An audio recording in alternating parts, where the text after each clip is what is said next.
Salut! Eu sunt Marian. Bine ai venit pe canalul de YouTube Spice Up. Dacă e prima ta vizită aici, îți recomand să te abonezi, pentru că vei dori să te mai întorci. Astăzi am o întrebare pentru tine.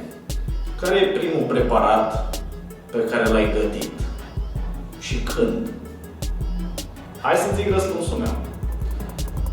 Acum vreo 12 ani, probabil, sau 11 sau 13, primul preparat pe care l-am gătit au fost ouăle umplute.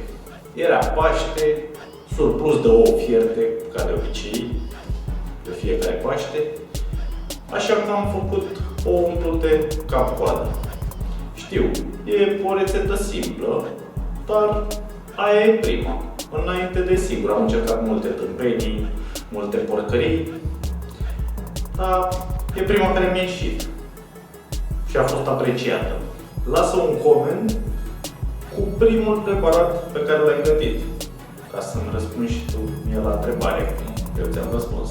Cum mi-am adus aminte de ouăle umplute, astăzi îți voi arăta cum să faci ouă umplute, versiunea clasică, simplă, fără pateuri, brânză, chestii de genul, nu.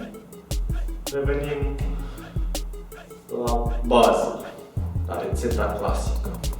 Hai să-ți arăt de ce ingrediente avem nevoie pentru rețeta de astăzi.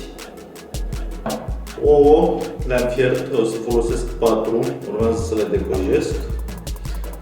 Cam 2 linguri jumate de maioneză.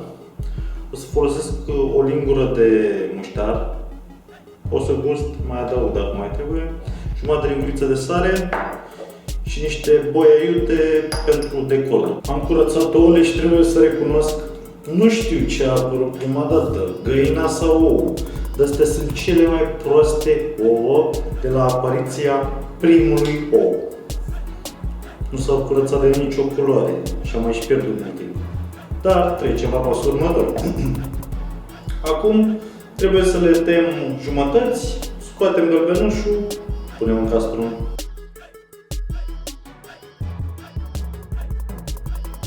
Acum avem gălbenușurile aici.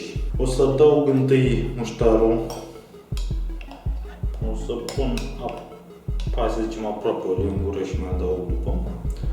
Maioneza.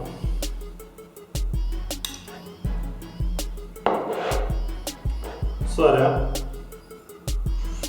Și acum trebuie să amesteci până omogenizezi compoziția.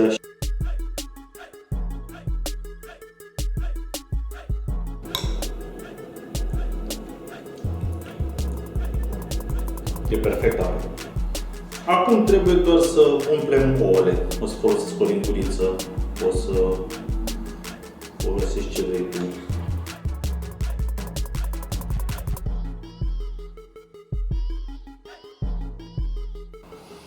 Așa arată la final ouăle umplute.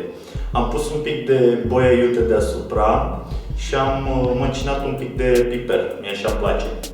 Hai să vedem cum sunt. Chiar sunt curios.